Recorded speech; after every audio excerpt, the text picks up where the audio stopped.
Bienvenidos a Aprende con un café. Hoy vamos a viajar en el tiempo.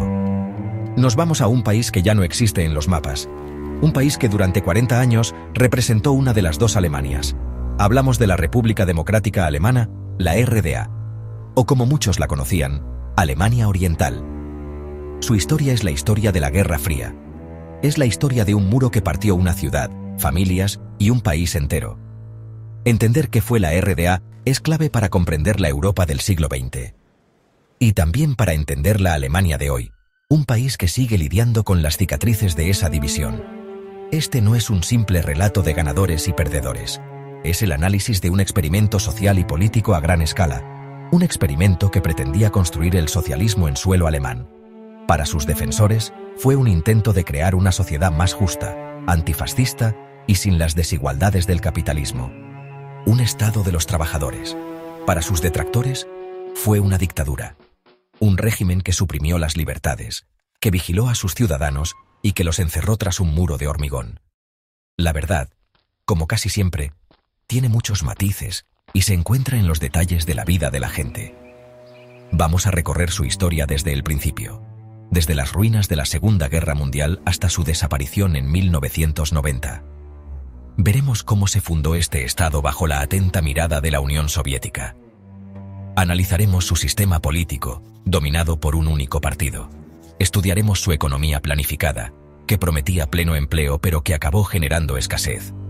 Intentaremos entender cómo era vivir allí, cómo era ir al colegio, trabajar, o simplemente intentar ser uno mismo en un sistema que lo controlaba casi todo. Un sistema que te ofrecía seguridad a cambio de obediencia. Este viaje nos llevará a hablar de la Stasi, su temida policía secreta, una organización que convirtió a vecinos en informantes. Y por supuesto, hablaremos del Muro de Berlín, el símbolo más potente de la división y de la represión. Contaremos por qué se levantó y qué supuso para millones de personas. Veremos las historias de quienes intentaron cruzarlo, arriesgando sus vidas por la libertad. Finalmente, llegaremos a su caída. Una caída que fue sorprendentemente rápida y pacífica. Y que abrió la puerta a la reunificación de Alemania. Así que, empecemos por el principio, el final de una guerra y el inicio de una división. Todo empieza en 1945. La Segunda Guerra Mundial ha terminado. Alemania, la Alemania nazi, ha sido derrotada. El país está en ruinas, no solo físicamente, sino también moralmente. Las potencias aliadas que ganaron la guerra se reparten el control del territorio. Son Estados Unidos, el Reino Unido, Francia y la Unión Soviética. Cada uno se hace cargo de una zona de ocupación. La idea inicial era administrar el país de forma conjunta y reconstruirlo. Pero pronto empezaron a surgir las tensiones. Las diferencias ideológicas entre los aliados occidentales y la Unión Soviética eran demasiado grandes. La desconfianza mutua marcó el futuro de Alemania desde el primer día. La capital, Berlín, también fue dividida. A pesar de encontrarse en medio de la zona de ocupación soviética, la ciudad se partió en 4 sectores, uno para cada potencia aliada.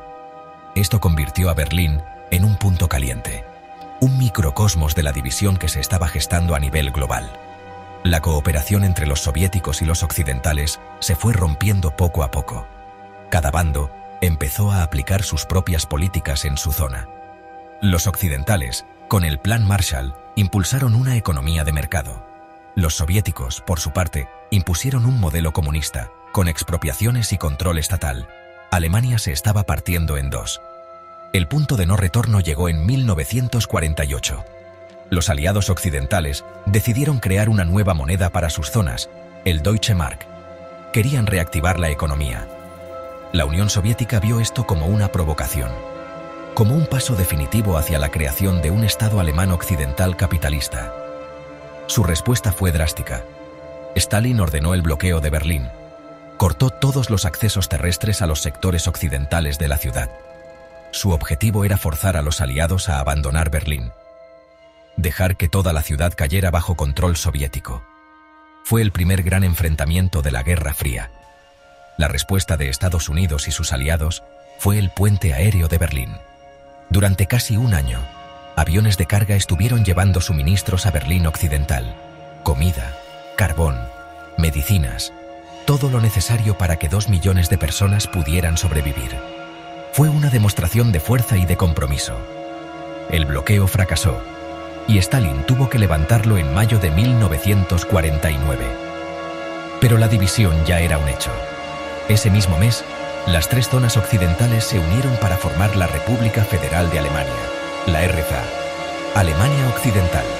La respuesta soviética no se hizo esperar. La división de Alemania era ya irreversible. La creación de la RFA en el oeste aceleró los planes soviéticos. Moscú necesitaba una respuesta. Necesitaba su propia Alemania. Así, el 7 de octubre de 1949, en la zona de ocupación soviética, se proclamó la República Democrática Alemana, la RDA. Se presentó al mundo como el primer estado de obreros y campesinos en suelo alemán. Un estado antifascista por definición. Su fundación no fue fruto de un movimiento popular espontáneo. Fue un proceso dirigido desde Moscú y ejecutado por comunistas alemanes que habían pasado los años del nazismo exiliados en la Unión Soviética. Hombres como Walter Ulbricht o Wilhelm Pieck. El nuevo Estado se construyó sobre unos pilares muy claros. El modelo a seguir era el de la Unión Soviética. Esto significaba la nacionalización de la industria.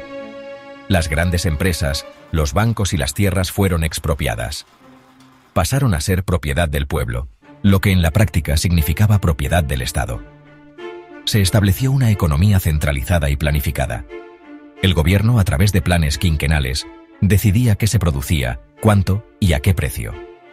Se buscaba eliminar la propiedad privada y la competencia, considerados los males del capitalismo. El objetivo era construir una sociedad socialista. Políticamente, la RDA se definió como una democracia popular. Pero la realidad era otra. Desde el principio, el poder real estuvo en manos de un solo partido, el Partido Socialista Unificado de Alemania, el SED por sus siglas en alemán. Este partido nació en 1946 de la fusión forzada entre el Partido Comunista y el Partido Socialdemócrata en la zona soviética. Aunque existían otros partidos, formaban parte de un frente nacional controlado por el SED. Su papel era dar una apariencia de pluralismo. Pero en la práctica, la RDA funcionaba como un estado de partido único. La lealtad a la Unión Soviética era un principio incuestionable. La fundación de la RDA completó la división de Alemania. Ahora había dos estados alemanes, cada uno alineado con uno de los dos grandes bloques de la Guerra Fría, la RFA, integrada en la OTAN y en la Comunidad Económica Europea, y la RDA, miembro del Pacto de Varsovia y del Comecon, el bloque económico soviético. Esta división no era solo política o económica, era ideológica. Cada Alemania afirmaba ser la única representante legítima de la nación alemana. Se inició así una competición que duraría 40 años. Una competición por demostrar qué sistema era superior. Y esta competición tendría consecuencias profundas para la gente que vivía a ambos lados de la frontera. El sistema político de la RDA era una pirámide. En la cúspide de todo estaba el Partido Socialista Unificado, el SED. El artículo 1 de la Constitución de la RDA lo dejaba claro. El Estado era liderado por la clase obrera y su partido marxista-leninista. El SED controlaba todas las instituciones. El gobierno, el parlamento, la Cámara del Pueblo o Volkskammer, los tribunales, el ejército y la policía. No había separación de poderes. Todas las decisiones importantes se tomaban en el Politburó, el órgano de dirección del partido. Las elecciones existían, pero eran una farsa. Había una única lista de candidatos del Frente Nacional, y el resultado siempre rondaba el 99% de aprobación. La economía estaba completamente subordinada a la política. Se basaba en la planificación central. El Estado, a través de una comisión de planificación, elaboraba planes quinquenales. Estos planes detallaban los objetivos de producción para cada sector y cada empresa. El objetivo teórico era satisfacer las necesidades de la población y desarrollar la industria pesada. Se buscaba la autarquía, depender lo menos posible del exterior capitalista. Este sistema garantizaba el pleno empleo. Todo el mundo tenía trabajo, pero la falta de competencia y de incentivos llevaba a la ineficiencia, a la baja calidad de los productos y a la escasez crónica de muchos bienes de consumo. El control estatal se extendía a todos los aspectos de la sociedad. El partido no solo mandaba en la política y en la economía, también controlaba los medios de comunicación, la educación, la cultura y el deporte. Todos los periódicos, las radios y la televisión eran estatales. Su función era difundir la propaganda del partido y la visión oficial del mundo. La educación, desde el jardín de infancia hasta la universidad, estaba diseñada para formar personalidades socialistas. Se enseñaba el marxismo-leninismo como una verdad científica. El objetivo era crear ciudadanos leales al sistema. Ciudadanos que no cuestionaran la autoridad del partido. La sociedad estaba organizada en múltiples organizaciones de masas, todas controladas por el SED, la Juventud Libre Alemana, FDJ, para los jóvenes, la Federación Alemana de Sindicatos Libres, FDGB, para los trabajadores, la Liga Democrática de Mujeres de Alemania, DFD, para las mujeres. Pertenecer a estas organizaciones no era obligatorio, pero no hacerlo te marcaba. Te cerraba puertas para acceder a la universidad o para progresar en tu carrera. El sistema buscaba integrar a toda la población en estructuras controladas por el partido. Crear una red que envolviera al individuo desde que nacía hasta que moría, asegurando su conformidad con el régimen. Vivir en la RDA significaba vivir en un mundo de contrastes. Por un lado, el Estado garantizaba ciertas seguridades sociales. La educación y la sanidad eran gratuitas y universales.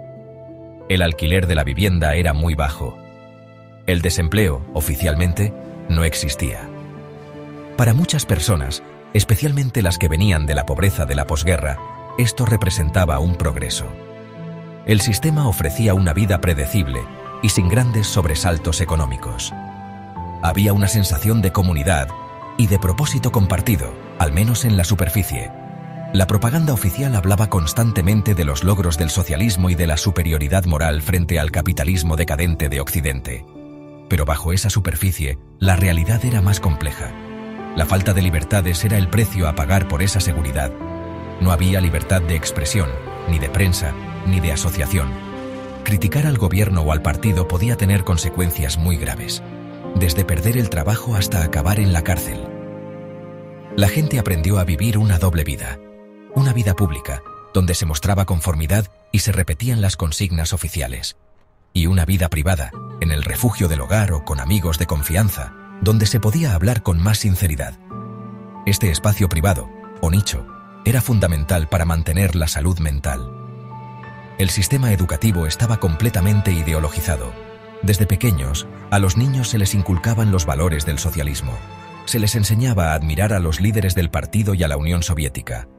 El objetivo era formar ciudadanos leales y obedientes.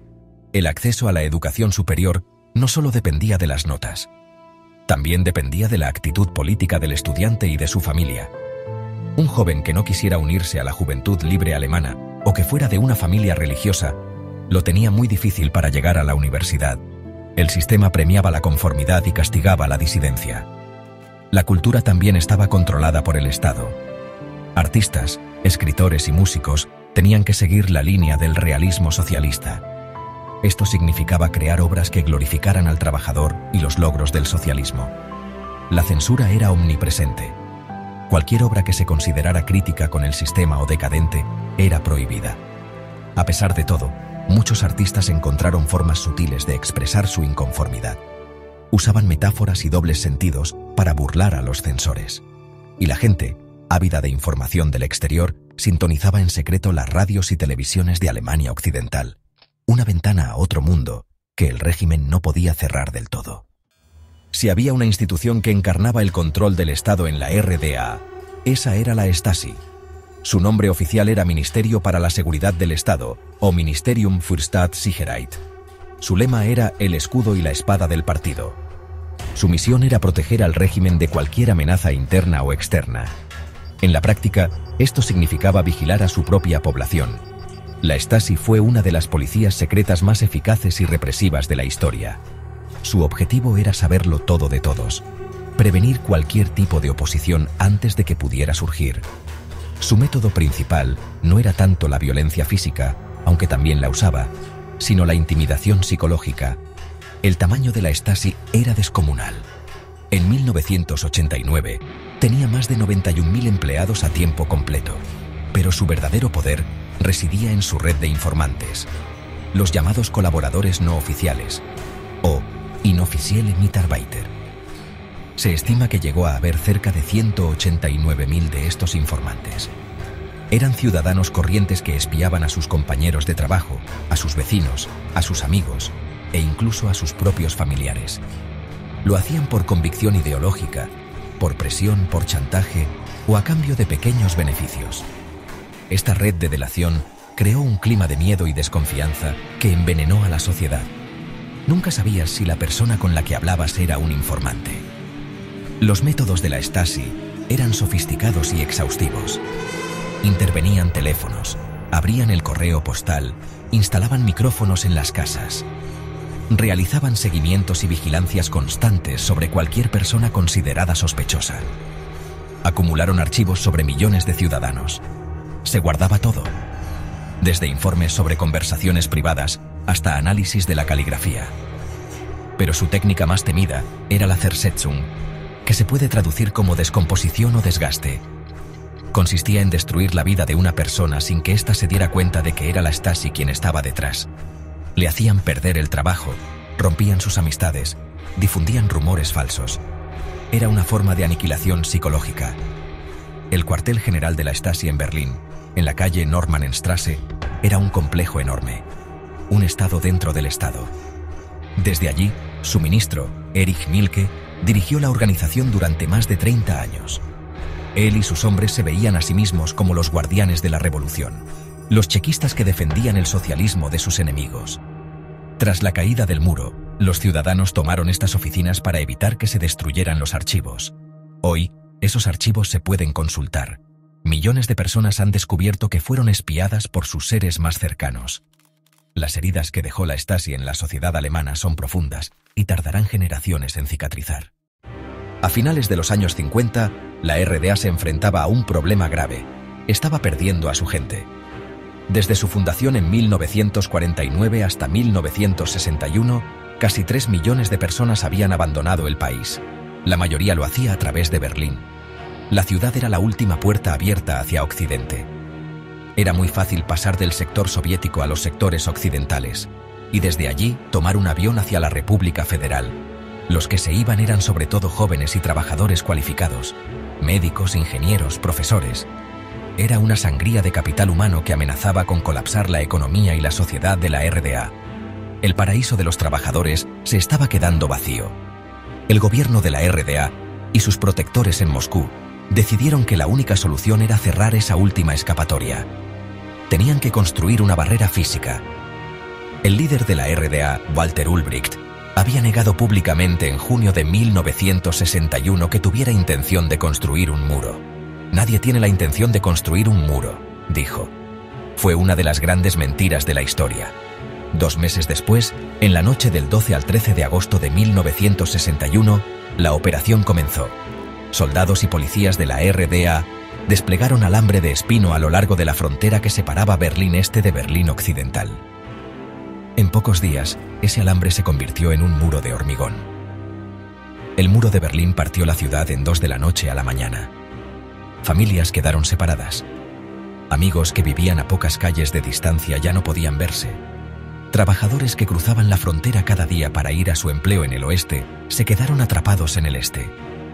El muro no era solo una pared, se convirtió en un complejo sistema de fortificaciones.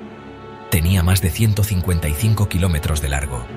Incluía 2 muros paralelos, una franja intermedia conocida como la Franja de la Muerte, torres de vigilancia, búnkeres, vallas electrificadas y perros guardianes. Los guardias fronterizos de la RDA tenían órdenes de disparar a matar a cualquiera que intentara cruzar. A pesar del peligro, miles de personas intentaron escapar. Lo hicieron de todas las formas imaginables, cavando túneles, escondidos en coches, usando globos aerostáticos caseros o simplemente corriendo y saltando el muro en los primeros días. Muchas de estas fugas tuvieron éxito, pero muchas otras acabaron en tragedia. Se estima que al menos 140 personas murieron intentando cruzar el muro de Berlín. La construcción del muro fue una admisión de fracaso por parte del régimen de la RDA. Demostraba que la única forma de mantener a sus ciudadanos era encerrándolos. Para el resto del mundo, el muro se convirtió en el símbolo más brutal y visible de la tiranía comunista y de la Guerra Fría. Durante los años 60 y 70, la RDA pareció estabilizarse. Con la frontera cerrada por el muro, el régimen pudo consolidar su control. La economía creció y el nivel de vida mejoró. La RDA se convirtió en la economía más próspera del bloque del Este. El gobierno de Erich Honecker, que sustituyó a Ulbricht en 1971, lanzó una política de unidad de la política económica y social. Se aumentó la producción de bienes de consumo y se mejoraron las viviendas. Hubo un pacto social no escrito. El Estado os da seguridad material y vosotros no os metéis en política. Durante un tiempo pareció funcionar. La RDA incluso obtuvo reconocimiento internacional y fue admitida en la ONU en 1973. Pero bajo esta aparente estabilidad, los problemas estructurales seguían ahí. La economía planificada era cada vez más ineficiente. La industria estaba tecnológicamente obsoleta. Para mantener el nivel de vida y la paz social, la RDA empezó a endeudarse masivamente con los países occidentales, especialmente con la RFA. Era una contradicción. El Estado socialista dependía de los créditos del enemigo capitalista para sobrevivir. En los años 80, con la crisis del petróleo y la carrera armamentística, la situación económica empeoró drásticamente. La deuda era insostenible. La escasez de productos básicos se hizo más evidente. La gente tenía que hacer largas colas para conseguir productos básicos. Al mismo tiempo que la economía se agrietaba, empezaron a surgir pequeños grupos de oposición. Al principio, eran muy minoritarios y estaban muy vigilados por la Stasi. Se refugiaban sobre todo bajo el paraguas de la Iglesia protestante, que era una de las pocas instituciones que mantenía un mínimo de autonomía. Estos grupos hablaban de temas que el Estado ignoraba. Hablaban de paz, de derechos humanos y de ecología. Denunciaban el militarismo del régimen y los graves problemas de contaminación industrial que sufría el país. Eran voces valientes en un mar de silencio. El punto de inflexión llegó en la segunda mitad de los años 80. La política de glasnost, apertura y perestroika, reestructuración, de Mikhail Gorbachov en la Unión Soviética cambió las reglas del juego. Gorbachov dejó claro que la URSS ya no intervendría militarmente para sostener a los regímenes comunistas de Europa del Este. Esto dejó al gobierno de la RDA, que se oponía a las reformas, completamente aislado. La gente en la RDA veía por televisión los cambios que estaban ocurriendo en Polonia o Hungría. Y empezaron a preguntarse, ¿por qué aquí no? La presión para el cambio empezó a crecer de forma imparable desde abajo. El año 1989 fue el principio del fin para la RDA. La situación se aceleró a una velocidad que nadie esperaba. En el verano, Hungría decidió abrir su frontera con Austria. Esto creó una nueva vía de escape para los alemanes orientales. Miles de ellos viajaron a Hungría como turistas y desde allí pasaron a Occidente. Otros miles se refugiaron en las embajadas de la RFA en Praga y Varsovia, pidiendo asilo. Las imágenes de estos ciudadanos desesperados dieron la vuelta al mundo. Era una humillación para el régimen de la RDA, que se preparaba para celebrar su 40º aniversario en octubre. La sangría de población volvía a ser un problema, pero esta vez no había muro que pudiera detenerla. Mientras tanto, dentro de la RDA, las protestas crecían cada semana. El epicentro fue la ciudad de Leipzig. Cada lunes, después del rezo por la paz en la iglesia de San Nicolás, miles de personas salían a la calle. Eran las famosas manifestaciones del lunes. Al principio eran unos pocos cientos, pero pronto se convirtieron en decenas y luego cientos de miles. Su lema inicial era Wir wollen raus, queremos salir. Pero pronto cambió a Wir sind das Volk, nosotros somos el pueblo. Era un desafío directo al monopolio del poder del partido. El 7 de octubre, durante las celebraciones oficiales del 40º aniversario, hubo protestas en todo el país, que fueron reprimidas con dureza. El régimen estaba paralizado. El viejo líder, Erich Honecker, se negaba a cualquier reforma. El 18 de octubre, fue forzado a dimitir por sus propios compañeros del Politburó. Le sustituyó Egon Krenz, que prometió cambios. Pero ya era demasiado tarde. La gente había perdido el miedo. El 4 de noviembre, 500.000 de personas se manifestaron en la Alexanderplatz de Berlín Este, pidiendo libertad y elecciones libres. Fue la mayor manifestación de la historia de la RDA. La presión era insostenible. El gobierno intentó calmar la situación anunciando una nueva ley que facilitaría los viajes al extranjero. Y aquí es donde se produjo el momento clave. En la tarde del 9 de noviembre de 1989, un miembro del Politburó, Günter Schabowski, dio una rueda de prensa para anunciar la nueva ley. Un periodista le preguntó cuándo entraría en vigor. Schabowski, que no se había preparado bien la rueda de prensa, dudó y dijo: «Hasta donde yo sé, de forma inmediata, sin demora». La noticia corrió como la pólvora. Miles de berlineses del este se dirigieron a los pasos fronterizos del muro. Los guardias, confundidos y sin órdenes claras, no sabían qué hacer. Ante la presión de la multitud, acabaron abriendo las barreras. Esa noche, el muro de Berlín cayó.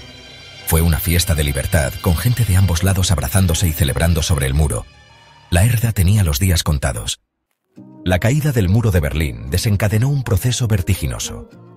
El poder del partido SED se derrumbó en cuestión de días. Se formó un gobierno de transición y se convocaron las primeras elecciones libres de la historia de la RDA en marzo de 1990. El resultado fue una clara victoria para los partidos que abogaban por una reunificación rápida con la República Federal. El lema de las manifestaciones cambió una vez más. De nosotros somos el pueblo pasó a somos un solo pueblo. El deseo de unirse a la próspera Alemania occidental y adoptar el marco alemán era mayoritario. La idea de intentar una tercera vía, un socialismo democrático, quedó en minoría. El proceso de reunificación se llevó a cabo a toda velocidad. El 1 de julio de 1990 se produjo la Unión Monetaria, Económica y Social. El marco alemán occidental se convirtió en la moneda oficial de la RDA. Esto tuvo consecuencias brutales para la industria oriental, que no podía competir. Muchas fábricas cerraron y el desempleo se disparó. El 3 de octubre de 1990, la RDA dejó de existir formalmente. Su territorio se integró en la República Federal de Alemania. Después de 45 años de división, Alemania volvía a ser un solo país. La alegría fue inmensa. Pero pronto empezaron a verse los enormes desafíos de la reunificación. Hoy, más de 30 años después, Alemania sigue lidiando con el legado de la RDA. La reunificación ha sido un éxito en muchos aspectos, pero las diferencias entre el este y el oeste todavía persisten. Económicamente, los estados del este siguen teniendo salarios más bajos y más desempleo que los del oeste. Demográficamente, el este ha perdido mucha población joven, y también hay diferencias en la mentalidad y en el comportamiento político. Existe un sentimiento en parte de la población del este de haber sido tratados como ciudadanos de segunda clase, de que su historia y su biografía fueron simplemente borradas y reemplazadas por el modelo occidental. El recuerdo de la RDA en la Alemania actual es complejo y a menudo contradictorio. Por un lado, está el recuerdo oficial, que se centra en la dictadura, la falta de libertad y la represión de la Stasi. Es un recuerdo necesario y justo. Pero por otro lado, existe un fenómeno conocido como nostalgia, una especie de nostalgia por ciertos aspectos de la vida en el este. No es una nostalgia por el régimen, sino por la sensación de comunidad, la seguridad laboral o los productos cotidianos que desaparecieron. Entender la RDA es entender esta dualidad.